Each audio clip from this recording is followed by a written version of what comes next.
Clavicular was talking to one of his girls, so he opened up to her saying that how he feels alone and misses his grandma who lives in Massachusetts. I like to see people's faces when I wake up in the morning. And then, like, you know, maybe I'm alone during the day. So you're very codependent kind of.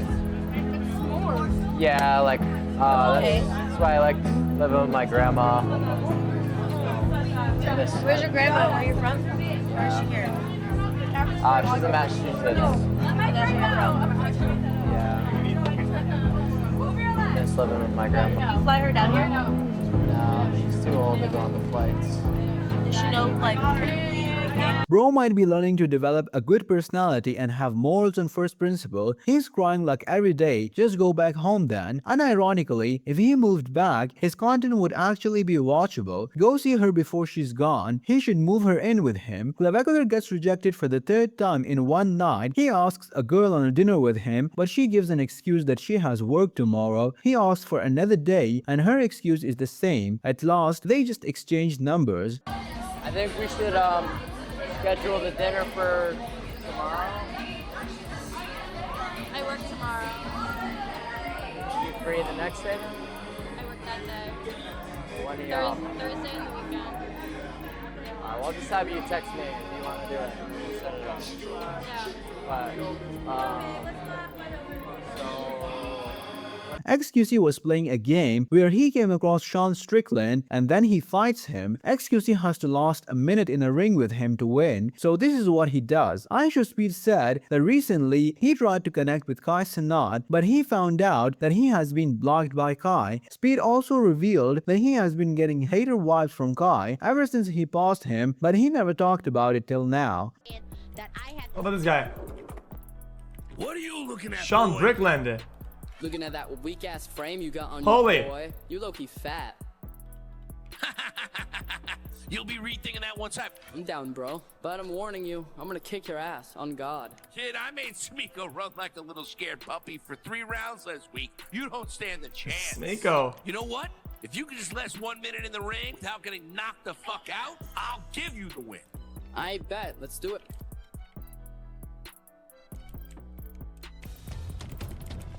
Please, stop. Bang!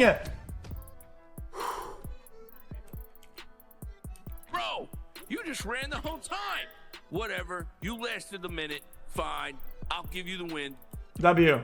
A W fighter. No way Kai's so fake, knew he didn't want anyone but him shining. This definitely got to be capped. Kai switched up on guys. Adin Ross opens up about his sister and says that he feels completely demotivated and has no drive to do anything ever since his sister passed away. Here, take a look. Soft bitch. I hope everybody in this chat never gets to experience what it's like to lose somebody who's an older sibling.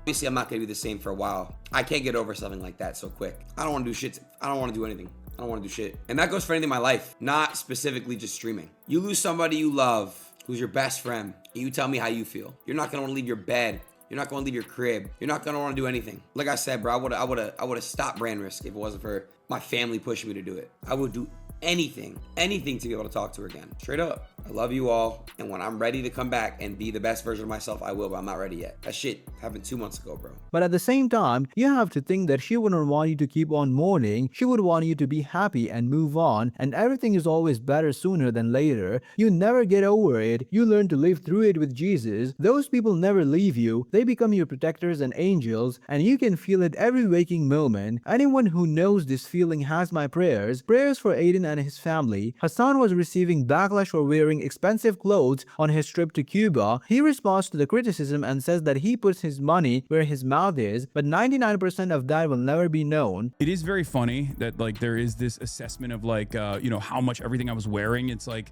they don't realize that 1, people send me fucking free shit all the time. 2, people gift me shit all the time as well, right? Like not that it even matters, even if I like go out and purchase it on my own. Who gives a fuck what I'm wearing? You're an idiot. Like, what you think the price of this button up shirt is the reason why the Cubans are fucking suffering? Like, what argument is this, right? It's crazy how all the criticism about you having money and using it all stem from communities of other wealthy people who don't do nearly as much activism as you. FD Signifier himself said that none of us are ever going to know about 99% of the instances of you putting your money where your mouth is, nor should we. Yeah, you will never know.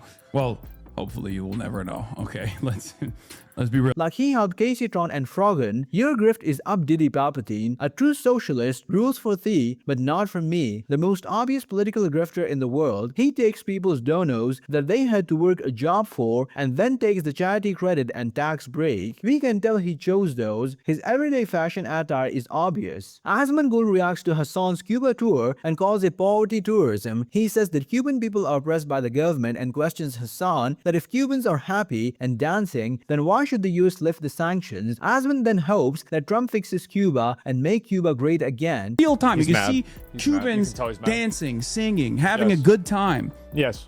And you're like, oh, they must be. Well, I guess that means that the U.S. sanctions don't bother them. So if there are Cubans that are dancing and happy, then why does the U.S. need to lift the sanctions if they're so happy? In spite of the fucking. Hopefully Trump can pack them up and then Cuba can be great again. Make Cuba great again. A bunch of rich, privileged Westerners did poverty tourism in Cuba, and they tried to gas up a government that systematically kills and oppresses their own people. Why does Hasan love flexing on poor people? So, Hasan goes to a country that's in crisis, but glazes the regime that's causing the crisis. I don't know why people are just figuring out these people that went to Cuba are full of ass. All the short bus actors needed a vacation, an excuse to further prop up communism. Actual footage of Hasan drunk and helping the poor people below his 5-star hotel. Asmongold should just become a Hasan React channel page. He probably has a YouTube page dedicated to Hasan. Obsessed. I'll bet $10,000 the average Cuban lives in a more sanitized environment than Zaz Hoyd, aka Asmongold. Watch this video next and don't forget to like and subscribe. Cheers.